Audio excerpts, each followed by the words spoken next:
Students, स्वागत है हमारे YouTube channel sure success coaching centre में। मैं आज आपके समक्ष 8वीं वर्ग की जो प्री टेस्ट एग्ज़ाम ली जा रही है उसमें मैथ और साइंस का जो एग्ज़ाम हुआ है उसका प्रश्न का समाधान आपके समक्ष पेश करने जा रहा हूं या उसका सॉल्यूशन आपको बताने जा रहा हूं। तो चलिए ज़्यादा देर ना करते हुए इसके प्रश्नों की ओर चलते हैं। तो सबसे छोटी पूर्ण संख्या है, तो सबसे छोटी पूर्ण संख्या क्या है? सबसे छोटी पूर्ण संख्या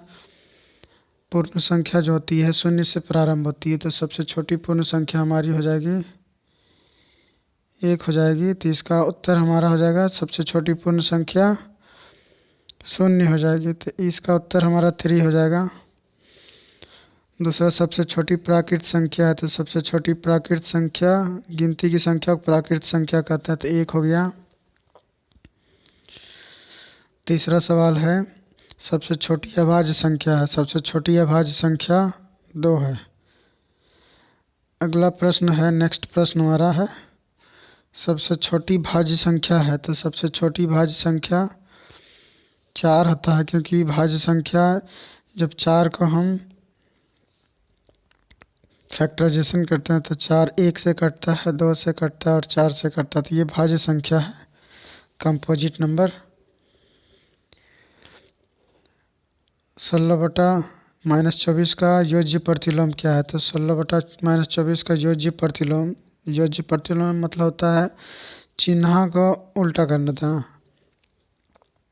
अगर कोई संख्या a है, कोई संख्या हमारा a है तो a लिखेंगे लेकिन उससे पहले माइनस लिख देंगे। इसी प्रकार हमारा जो सवाल है 16/24 माइनस 4 छक 16, 4 छक 24, तो 2 दूना 4, 2 तिया 6। तो हमारा सवाल जो आता है कि हमारा जो प्रश्न है उसका सवाल आता है 2/3 आता है कटने के बाद। तो उसका उल्टा कर देंगे, योज्य माइनस को पहले करेंगे तो इसका आ जाएगा 2/3 का उल्टा जो करेंगे तो योज्य में चिन्ह बदलता है, तो इसका 2/3 का 3/2 हो जाएगा, क्योंकि माइनस और माइनस प्लस होता है। तो इसका उत्तर हमारा जो हो जाएगा 3 हो जाएगा। कि माइनस यहाँ है तो इसको काटने के बाद हम लाए थे -3/2, तो चिन्ह जब बदलेंगे तो माइनस माइनस प्लस तो 3/2, तो इसका उत्तर हम जो हो जाएगा 3 हो जाएगा। अगला प्रश्न है 5 का व्युत्क्रम होगा, तो 5/1 या अर्थात इसका उल्टा जब करेंगे तो 1/5, तो इसका उत्तर हमारा जो हो जाएगा 5/1 का या 5 का 1/5 हुआ, 3/5 का योज्य प्रतिलोम, तो 3/5 का योज्य तो -3/5 हो जाएगा। तो इसका उत्तर हमारा जाएगा -3/5। अगला प्रश्न है -5/9 का योज्य प्रतिलोम, तो माइनस और माइनस प्लस, तो 5/9 इसका उत्तर हो जाएगा। तो इसका उत्तर हमारा हो जाएगा 5/9। 0 क्या है? 0 एक परिमेय संख्या है, सबसे बड़ी संख्या है। तो माइनस में जो संख्या सबसे छोटी होती है वही सबसे बड़ी होती है, तो सबसे छोटी इसमें -7 है, इसलिए सबसे बड़ी हो जाएगी, क्योंकि ये 0 के ज़्यादा करीब है और जो संख्या 0 से ज़्यादा दूर होती है इसलिए वो ज़्यादा छोटी होती हैं। रामानुजन कौन है? तो रामानुज एक गणितज्ञ थे दक्षिण भारत के। 0.25 का वर्गमूल है, तो 0.25 का वर्गमूल 0.5 आता है, तो इसका उत्तर हो जाएगा हमारा 0.5। अगला प्रश्न है 196 का वर्गमूल होगा, 196 का वर्गमूल 196 का रूट करेंगे तो 14 आएगा, 14 का वर्ग स्क्वायर जो होता है 196 आता है, तो इसका उत्तर हो जाएगा 14। 3600 का वर्गमूल हो जाएगा, तो 36 का 6 और 00 का 10, तो सिंगल 60 हो जाएगा इसका उत्तर। निम्न में से किस संख्या के वर्ग का इकाई अंक 1 होगा? ठीक, एक 11 का वर्ग करते हैं तो 121 आता है, इसका इकाई अंक 1 आता है। पाइथागोरस त्रिक होगा। तो 5 और 12 इसका स्क्वायर करते हैं तो 5 और 12 का स्क्वायर 13 आता है। 5 का स्क्वायर 25 और 12 का स्क्वायर 144। 144 और 25 169 और 169 का रूट करते हैं तो 13 निकलता है। तो ये हमारा जो है सही है वह 1 नंबर क्वेश्चन। 24 का मान कितना होगा? 24 का स्क्वायर का मान, 24 का स्क्वायर जब करते हैं 24 गुना 24 तो उसका मान आता है 576। तो इसका उत्तर हमारा हो जाएगा 576। 11 का वर्ग होगा, 11 का वर्ग 121 होता है। 14 और 15 के स्क्वायर के बीच कितनी संख्या है? तो 14 सबसे छोटी संख्या है, तो इसका उत्तर सवाल होता है 2m।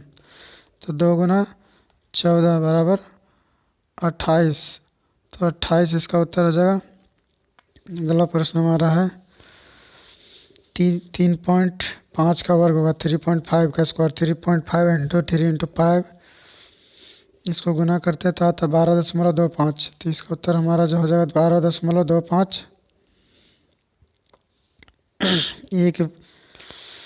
एक पदी व्यंजक है, एक पदी व्यंजक। तो एक पदी व्यंजक 2xy हो जाएगा। इसमें निम्न में द्विपद व्यंजक, तो द्विपद हमारा हो जाएगा 4x² - 1। ये एक पदी है, ये त्रिपदी है, ये हमारा द्विपद है।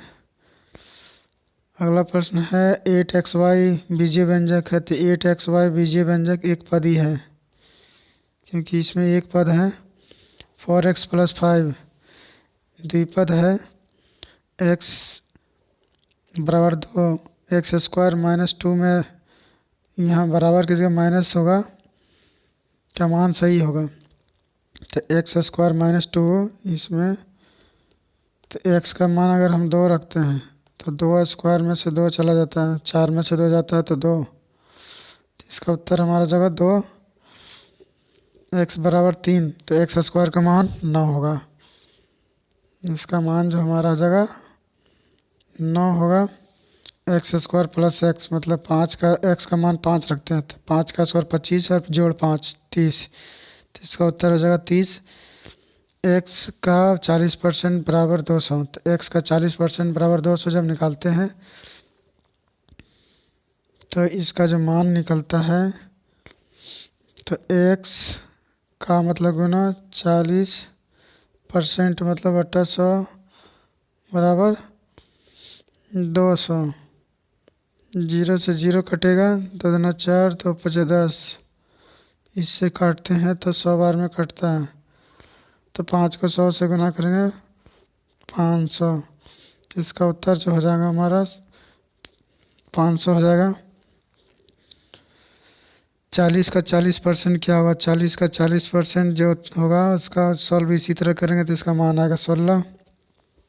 75 पैसे का 2 रुपये से अनुपात क्या होगा? तो इसका उत्तर जो हो जाएगा 75 पैसे का 2 रुपये से अनुपात जब निकालेंगे तो अनुपात निकालने के बाद इसका आएगा 3.3:8 आता है कटने के बाद। रुपया को भी पैसा बदलना होगा। 50 आमों के समूह में से 60% आम बिल्कुल पके हैं, बिना पके आम की संख्या क्या है? तो 60% आम पका है तो कच्चा आम 40% होगा। तो इसका उत्तर जब हम बनाएंगे 50 का 40% का मतलब गुना 40%। 0 से 0, 0 से 0 तो 5 चौके 20। तो 20 जो इसका उत्तर सही होगा तो इसका उत्तर हम लिखेंगे 20। इसका उत्तर 20 हो गया। किसी त्रिभुज में अधिक से अधिक कितने न्यून कोण हो सकते हैं? तो किसी त्रिभुज में न्यून कोण की संख्या अधिक से अधिक 3 हो सकती है। अगला प्रश्न है किसी त्रिभुज में कम से कम न्यून कोण हो सकते हैं? तो किसी त्रिभुज में कम से कम न्यून कोण की संख्या 3 होगी। किसी त्रिभुज में अधिक से अधिक कितने बाह्य कोण हो सकते हैं? तो इसका भी बाह्य कोण अधिक से अधिक 3 ही होगा। अगला प्रश्न है त्रिभुज के तीनों कोनों का योग होता है, त्रिभुज के तीनों कोनों का योग 180 डिग्री होता है। एक समांतर चतुर्भुज जिसका प्रत्येक कोण समकोण होता है, क्या कहलाता है? उसको हम आयत कहेंगे। चतुर्भुज के चारों कोनों का योग होता है, तो चतुर्भुज के चारों कोनों का योग 360 डिग्री होता है, तो इसका उत्तर हो जाएगा 360 डिग्री। आयत के सभी कोनों का योग कितना होता है? आयत के सभी कोनों का योग 360 डिग्री। किसी त्रिभुज के बहिष्ठ कोनों का या बाहरी कोनों का योग, इसका भी 360 डिग्री। अगला प्रश्न है चतुर्भुज के अंतःकोणों का योग होता है, तो चतुर्भुज के अंतःकोण 360 डिग्री के होते हैं, इसको हम कहेंगे चार समकोण। अगला प्रश्न हमारा जो है विज्ञान से संबंधित है। एक अधातु जिसमें चमक होती है, तो आयोडीन एक अधातु है जिसमें चमक होती है, तो इसका उत्तर हो जाएगा हमारा आयोडीन हो जाएगा। अगला प्रश्न हमारा है इनमें से कौन ठंडे जल के साथ तेजी से अभिक्रिया करता था? ठंडा जल के साथ तेजी से अभिक्रिया मैग्नीशियम करता है, तो इसका उत्तर हमारा हो जाएगा मैग्नीशियम। अगला प्रश्न है कमरे के ताप पर द्रव अवस्था में रहने वाली अधातु, कमरे के ताप पर द्रव अवस्था में रहने वाली अधातु जो है ब्रोमीन है। निम्नलिखित या निम्नांकित में से कौन सा धातु कमरे के ताप पर द्रव अवस्था में रहता है? धातु, तो धातु हो जाएगा मरकरी या पारा। अगला है एक धातु का नाम मतलब जो कठोर होती है, तो हीरा एक धातु है जो अत्यधिक कठोर है। कौन सी मुलायम चाकू धातु को चाकू से काटा जा सकता है? तो सोडियम एक ऐसा धातु है जिसको हम खुरेच सकते हैं, काट सकते हैं। कौन सी धातु विद्युत की सबसे अच्छी चालक है? तो सबसे अच्छी चालक चांदी है। अगला प्रश्न है सबसे अधिक सक्रिय धातु है, सबसे अधिक सक्रिय धातु हम इसमें से कहेंगे फास्फोरस को। अगला प्रश्न हमारा जो है निम्न में से कौन सा धातु नहीं है? तो धातु कौन नहीं है? एल्युमिनियम धातु है, तांबा धातु है, आयरन धातु है, लेकिन सल्फर जो है एक अधातु है। धातुओं का वह गुण जिसके कारण उन्हें पीटकर चीट में परिवर्तित किया जा सकता है उसको हम आघातवर्धीनता कहते हैं, मैलेबिलिटी। पोलियो क्या है? तो पोलियो एक वायरस जनित या बीमारी है, जो वायरस या विषाणु से होने वाला बीमारी, इसको हम वायरस जनित बीमारी कहेंगे। ब्रेड या डबल रोटी या इडली फूल जाती है, इसका कारण क्या है? तो इसका कारण जो होता है ईस्ट की संख्या में वृद्धि। तो ईस्ट की संख्या जितनी ज़्यादा होती है डबल या ब्रेड रोटी उतनी तेज़ी से फूलती है। अलेक्जेंडर फ्लेमिंग ने 1928 में सबसे पहले किस प्रतिजैविक की खोज की थी? अलेक्जेंडर फ्लेमिंग ने 1928 में से पहले पेनिसिलिन की खोज की थी। सर्वप्रथम चेचक के टीके की खोज किसने की? सर्वप्रथम चेचक की टीके की खोज एडवर्ड जेनर ने की थी, इसका उत्तर जगह एडवर्ड जेनर। किण्वन की खोज किसने की? किण्वन की खोज लुई पास्चर ने की थी 1857 ईस्वी में। चीनी को अल्कोहल में बदलने की प्रक्रिया को क्या कहते हैं? तो चीनी को अल्कोहल में बदलने की प्रक्रिया को हम किण्वन कहते हैं।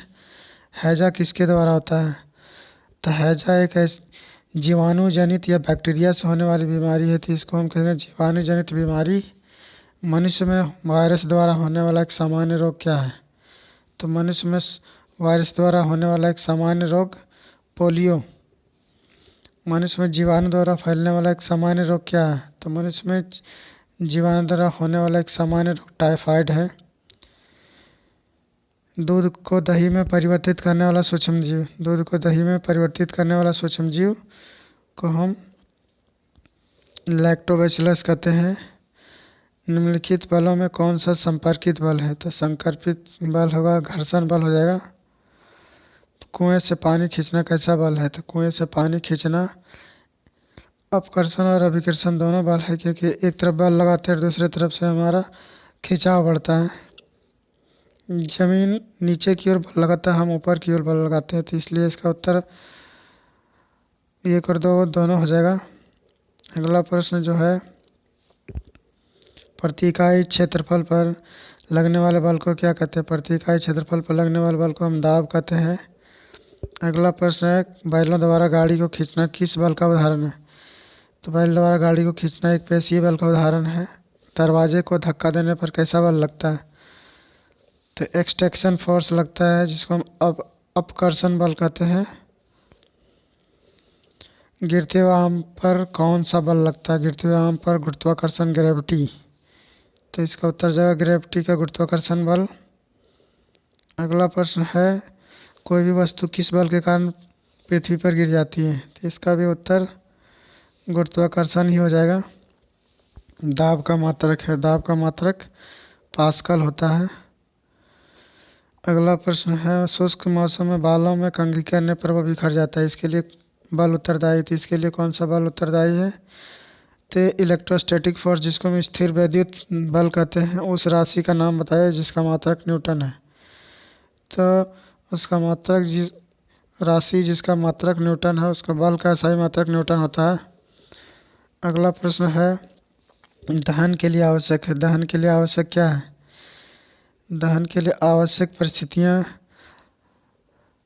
हवा है, पानी हवा बुझाती है, ज्वाला या आग जो है तभी चलेगी जब हवा हो। तो इसका उत्तर हो जाएगा हवा। विद्युत उपकरणों में लगी आग बुझाने के लिए सबसे अच्छा चालक कौन है? सबसे अच्छा अग्निशामक है, तो CO2 हो जाएगा, कार्बन डाइऑक्साइड। निम्नलिखित में कौन ज्वलनशील पदार्थ है? तो ज्वलनशील पदार्थ पेट्रोल हो जाएगा इसमें उत्तर। अगला प्रश्न है, निम्नलिखित में से कौन सा दहनशील पदार्थ नहीं है? तो दहनशील पदार्थ कौन नहीं है? तो पत्थर दहनशील मतलब जलने लायक पदार्थ नहीं है। निम्न में कौन सी दहन में उपयोगी है? तो दहन में उपयोगी जलाने में कौन मदद करता है? तो ऑक्सीजन। LPG का जलना कैसा उदाहरण है? LPG का जलना LPG तेज़ी से जलती है, तो ये तीव्र दहन का फास्ट कंबशन हो जाएगा। ऊष्मीयमान का SI मात्रक क्या है? ऊष्मीयमान का SI मात्रक किलो जूल प्रति kg होता है। किस गैस की अधिकता कारण विश्व उष्णन के कारण बनती है? किस गैस की अधिकता विश्व उष्णन का कारण बनती है? किस गैस की वजह से दुनिया में गर्मी बढ़ती है? तो गर्मी बढ़ने का मुख्य वजह CO2 है। वह ताप जिस पर कोई पदार्थ जलना शुरू करता है क्या कहलाता है? तो जिस ताप पर कोई पदार्थ जलना शुरू करता है उसको हम इग्निशन टेम्परेचर या ज्वलन ताप कहते हैं। तो इसका उत्तर हो जाएगा ज्वलन ताप। गलत कथन को चुनें। जंगल में आग लगने का कारण क्या है? तो गलत कथन क्या है इसमें? जंगल में आग लगने का कारण, तो सूरज की गर्मी से आग लग सकती है, वृक्षों की कटाई, बिजली के गिरने से आग लग सकती है, मनुष्य की लापरवाही से आग लग सकती है। लेकिन वृक्ष की कटाई ये एक गलत कथन है। तो आज मैंने आपके समक्ष 8वीं वर्ग की मैथ और साइंस के प्रश्नों का समाधान रखा। आने वाले दिनों में और भी जो प्रश्न है उसका समाधान रखा जाएगा। इसलिए यदि आपने अभी तक हमारे चैनल को सब्सक्राइब नहीं किया तो सब्सक्राइब कर लें, वीडियो को लाइक कर दें और बेल आइकन की घंटी को प्रेस कर लें ताकि आप तक लेटेस्ट वीडियोज़ की अपडेट्स पहुंचती रहे। धन्यवाद।